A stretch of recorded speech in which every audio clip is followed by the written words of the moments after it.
Well. You've finally been peer pressured into playing Dungeons and Dragons.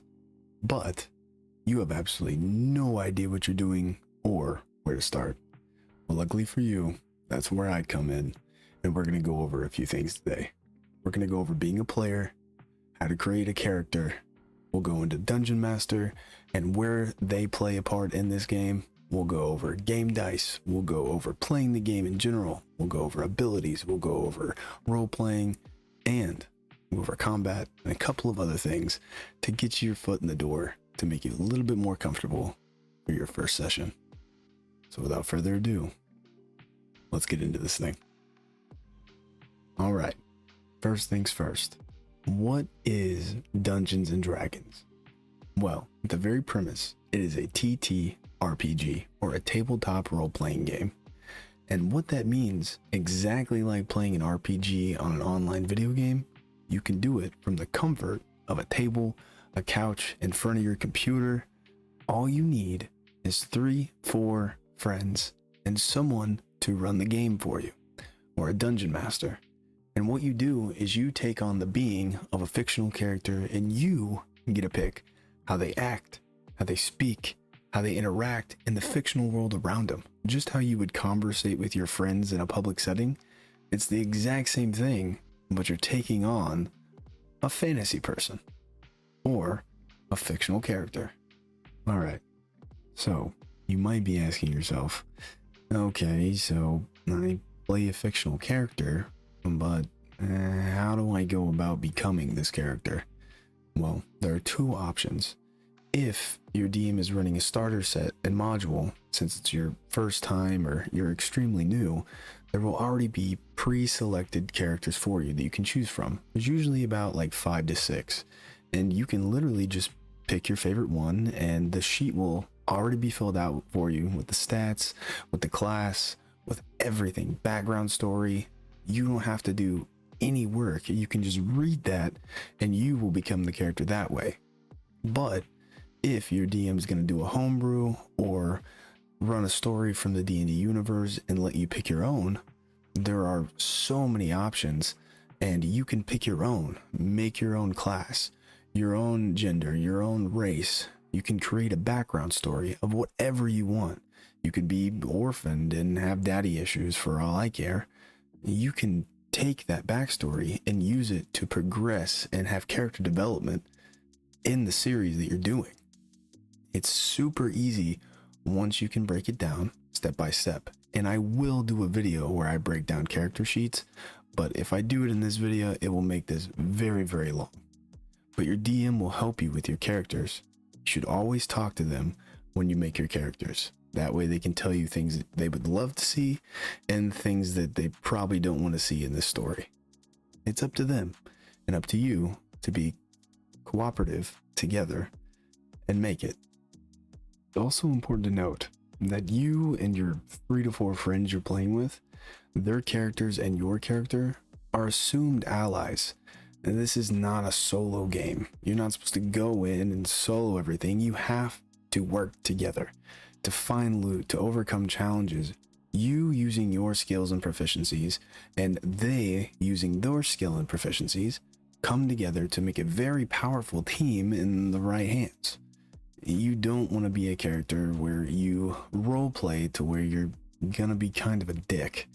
You can be the lone wolf, but the more of a a-hole you play, your friends' characters are gonna be less likely to help you in situations where you might need it. So at the end of the day, remember, you're all teammates at the end. You're not pitted against each other. Your goal is to move through the story, accomplish these challenges together, level up together, and work together to eventually get to the big, bad, evil guy at the end. Now, there will be one person in your group who doesn't choose a player. Instead, they will take on the role of the Dungeon Master, or the DM for short. And their job is to be the lead storyteller and the referee of this game.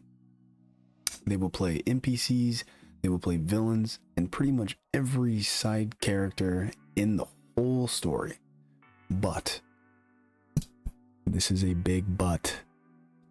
They are not your enemy. They are not your adversary in this game. Their job is to take on those roles and interact with your characters while the story moves along. As the DM, they will prep for a whole session, and what they will do is they will get encounters. Think of encounters in the game as scenes in a movie, where as you go through that movie, these scenes unfold chronologically, everything leading to another point. That is the Dungeon Master's job. Before every session, before you even get together, they will create this entirety of scenes or encounters, and that you will play through, and you, as the character, can play through them however the roleplay gets there. Whenever an encounter happens, that is the DM's opportunity to describe the scene, the environment, or creatures about, as if you, the player, could see it literally with your own eyes. As the DM describes the environment, that is their opportunity to give you, the player, the basic scope of options, such as how many doors lead out of the room, what's on the table, who's in the tavern, and things of that nature. After the DM describes the environment, that is the opportunity for you, the player, to do something. And all players can do the same thing, or they can do different things. For example, we use the tavern. You might walk up and order a drink, while your player, the rogue, might go into the corner and observe because they think they see a funny man in the corner that's acting suspicious.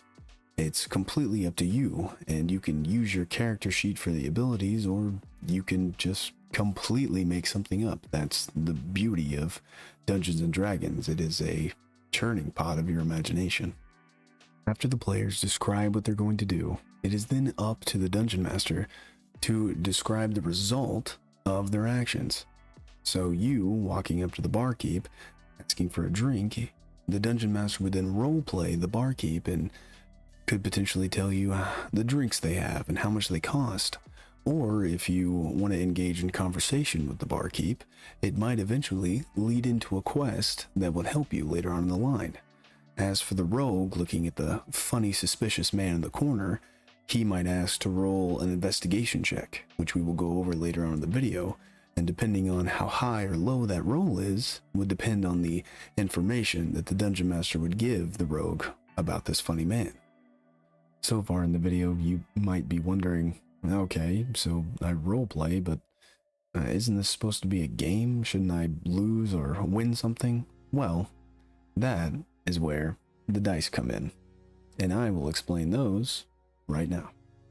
In Dungeons and Dragons, the different dice are referred to by the letter D and then the corresponding number of sides that that dice has. So if you have a 20-sided dice, that would be called a D20, and it looks like this. As it has 20 sides, the letter D stands for dice. It's fairly simple, but there are a D4, a D6, a D8, 10, 12, and 20. There are quite a few, and it can get overwhelming if you don't know what to do with them. But before we get too deep into the dice, there's some other things you need to know before you start rolling. There are 6 abilities that appear on your character's character sheet, and they determine your character's physical and mental characteristics. These abilities go as follows. Strength, pretty simple, is measuring your physical power. Dexterity measures your agility and reflexes and your balance. Constitution measures the endurance that your character has. Your intelligence measures your memory and the reasoning. Wisdom measures the perceptiveness and the character's intuition that they have. Charisma measures the force of their personality. Each of these abilities has an ability modifier, which is a negative or a positive number on your character sheet, and they will help you with attack rolls, saving throws, and ability checks, and I will explain all that later in the video. An ability check is a character's innate talent and skill to overcome an obstacle or a challenge that might result in failure. When this happens, the Dungeon Master will ask you to make an ability check, and depending on what you're trying to do, will determine the ability that you check. Let's say your character walks up to a river that stretches 20 feet across to the other side. As the water rushes down this river, you know that if you jump in, you will immediately get swept downstream. So you, the character, will attempt to jump it.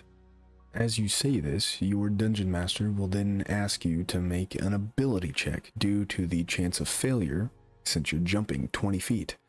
In this specific scenario, since you were trying to jump over the river, you will be using a strength check. And under strength, there is a subcategory in your skills called athletics. And athletics determines how far you can jump. So, after your Dungeon Master determines what ability and skill you use, you will then roll to succeed or fail. In D&D, there is something called a difficulty class, or DC for short, and the Dungeon Master predetermines this DC before you roll. For jumping across a 20-foot river, I would say, depending on the character, the DC could be 12 to 15. We'll call it 12 for now. This means that you have to roll a 12 or higher to succeed in this check of jumping across. Once your Dungeon Master tells you to roll your strength athletics check, you will then use one of the dice we were talking about earlier, the D20, which is one of the most important dice in this game. After you roll your D20, it will land on, let's say, 11, which would mean you failed the DC, but you get to add your proficiency modifier in your skills. So, on the character sheet, there will be a positive or negative number next to it, and that will determine what you can add or subtract to your roll. So if you have a +3 in strength or athletics, after you roll an 11, you will roll a 14 and end up passing. With a 14, that means you succeed your ability check, and your Dungeon Master will describe what happens. For this example, you walk back 10 feet. You get into an athletic stance and you begin bounding towards the riverbank. As you get to the very edge, you plant your right foot and leap forward with all your might, and as a mighty scream leaves your lips, and you go 10, 20 feet as you land on the other side of the bank with a athletic roll and stand and brush yourself off. But let's say you rolled an 11 and you failed your ability check, you could end up in the water floating downstream towards a waterfall or jagged rocks, which in that scenario you would then have to yourself get out or have the other players try and save you with items in their bag or other forms of ability checks. I mentioned earlier that these 6 abilities have subcategories called skills, which players can be proficient in, and what this does is it helps focus on something that you're trying to do. For an example, dexterity is acrobatics or holding on to something or staying hidden. If you have a rogue that has a proficiency in stealth and sneaking around, they're going to have a proficiency in dexterity checks since they're already proficient in skills related to that ability. The next thing we're going to be talking about is saving throws, and these are used to avoid certain threats like a trap or a spell. So let's set the scene. It's important to notate that saving throws can use all 6 abilities depending on the circumstance of what's happening. So, let's say our adventurers are proceeding through the path as they find an opening in the cave wall. As a player steps through, they feel something under their foot give way. As that happens, the Dungeon Master may ask everyone make a dexterity saving throw. And the reason they ask for dexterity is because after they push that trigger on the floor, a fireball begins flying towards the group. Just like ability checks, the Dungeon Master will set a DC for saving throws, and for this instance, let's call it a 10 to pass, which means the player who triggered the trap under their foot to send the fireball firing towards them will have to hit a 10 or higher on their D20 die to pass. On your character sheet, you have a whole box dedicated to saving throws, and In this specific instance, we're using a dexterity saving throw. So you will add your modifier, the positive or negative number next to it, to your 20-sided die after you roll it. So let's say the player in this instant rolled a 9, but he has a +1 in dexterity saving throws. Therefore, he passes. And just like when we did the ability check earlier, the Dungeon Master will describe what happens. As the fireball fires towards you at the last second, you notice it, and you immediately back and dive out of the way as it flies above your head, crashing into the cave behind you as rubble spills upon the ground. That's about all there is to it for ability checks and saving throws. Your Dungeon Master tells you what type of save or ability check to roll, and once you roll it, he or she will determine whether you pass or fail it and describe what happens in the scene, leading to other events to unfold before you. As we move along, there is a very important thing about Dungeons & Dragons you should know. You don't have to fight and kill everything you come across. Social interaction and role-playing are very important aspects of this game.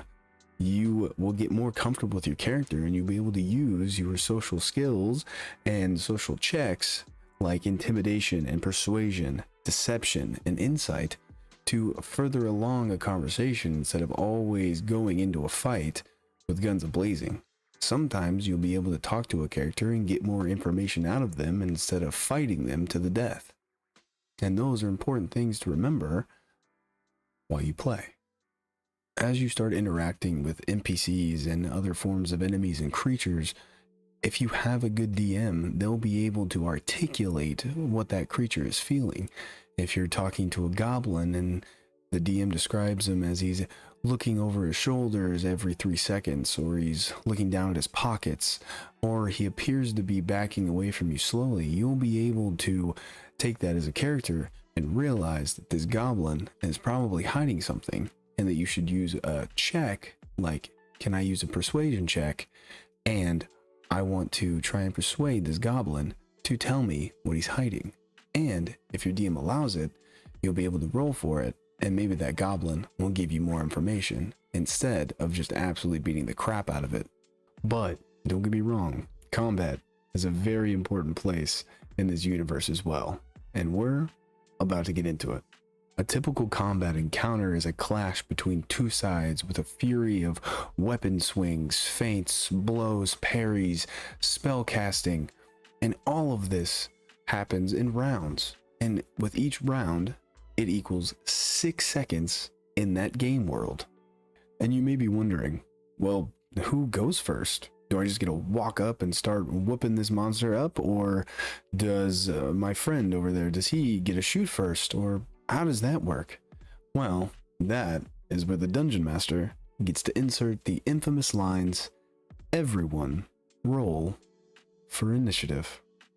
Initiative determines the order of combat, and everyone playing, including the monsters, roll a dexterity check.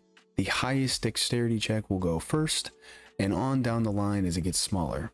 If there is a tie between players, they get to choose who goes first. If they want to, they can re-roll, but it's not necessary.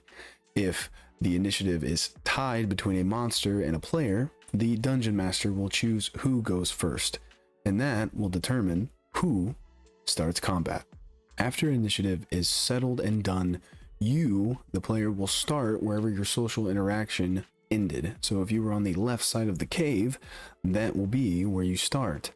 And on your character sheet, every character has a movement speed.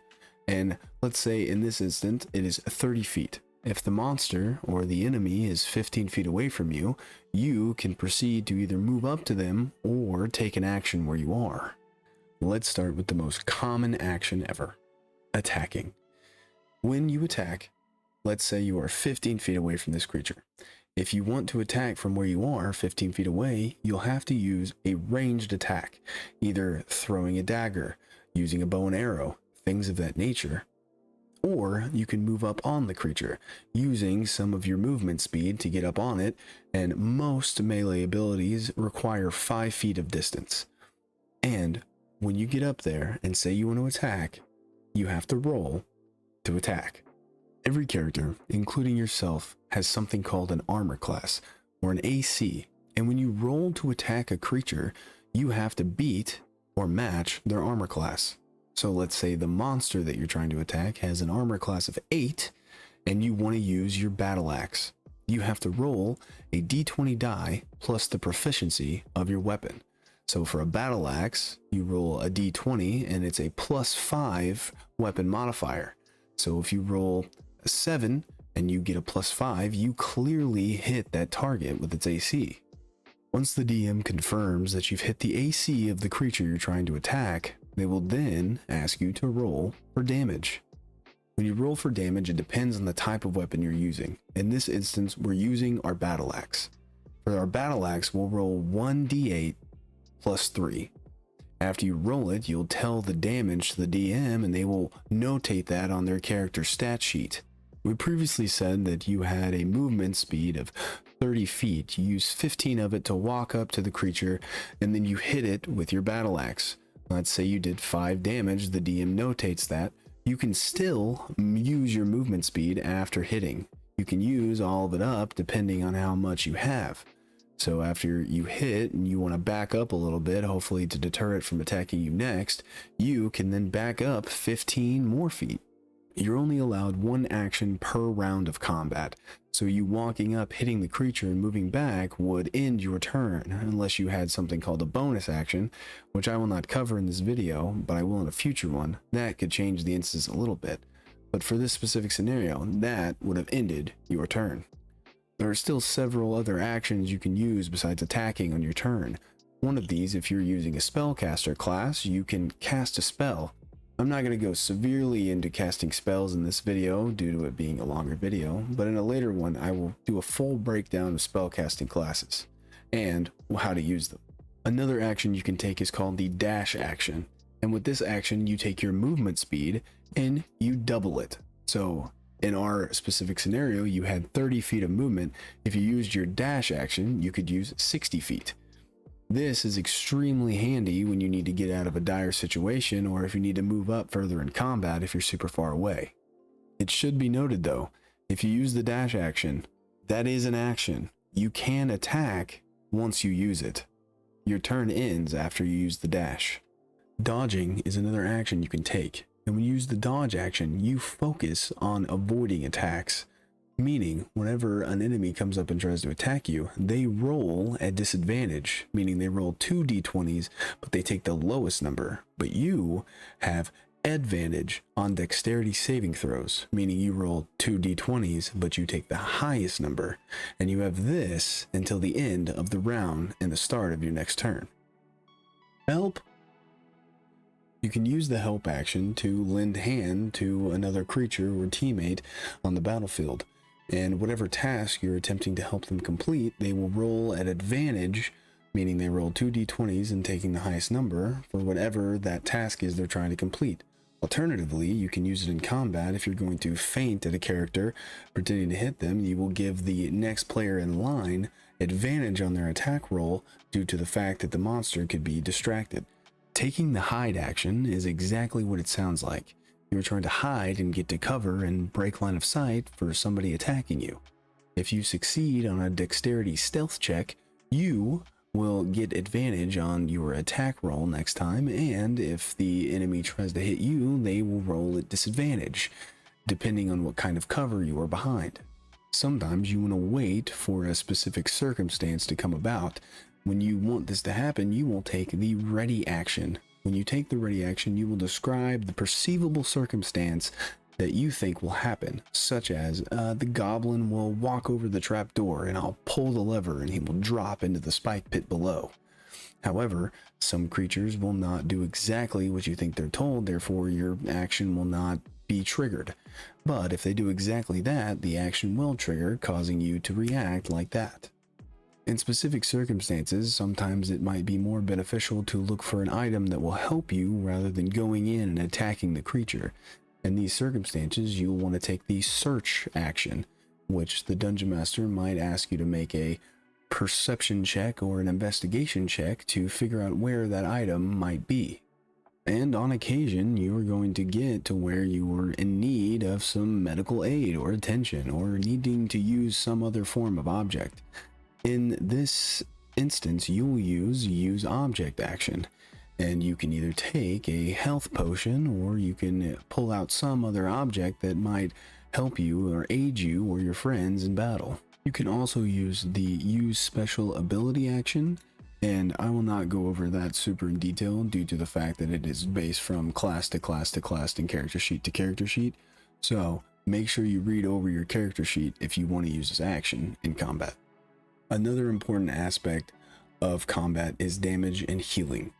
Every character has a hit point maximum, or hit points for short, which is your health. And whenever you reach 0, that does not mean you instantly die. However, your dungeon master can determine that a specific amount of damage could cause instantaneous death, but that's up to them to determine. However, when you reach 0 hit points, you will have to do what is called a death saving throw. When you do death saving throws, you take your d20 die and you roll it. Anything 10 and above is called a success, anything 10 and below is a failure, and each round that you remain unconscious or wounded, you will have to make these throws. You have to make 3 in a row to either succeed or fail.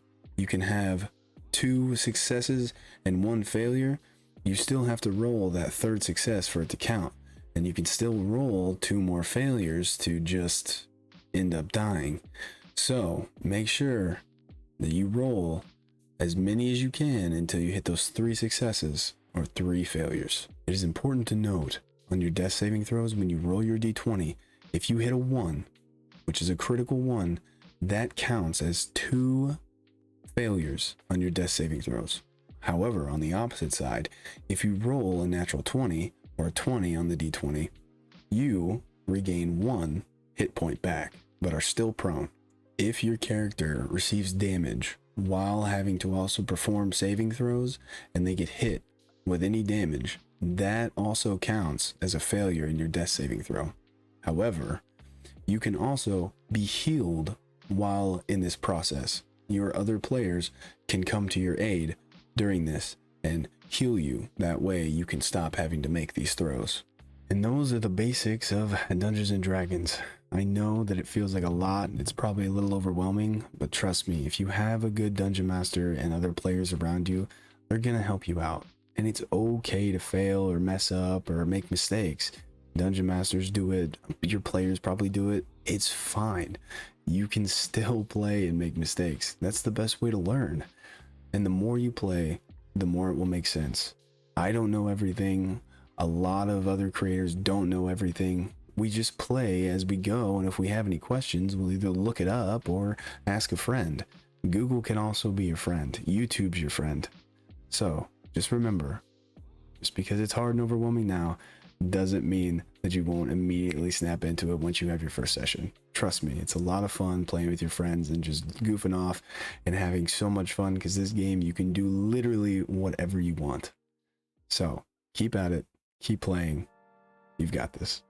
If you like this video and you want to see more content like it, feel free to like and subscribe to the channel. It really helps me out. If you have any questions, or you feel like I didn't go into something in enough detail, or you want me to go into something a little bit deeper in other videos, drop a comment and let me know, because I'll try my best to make it for you. So until the next one, see you guys.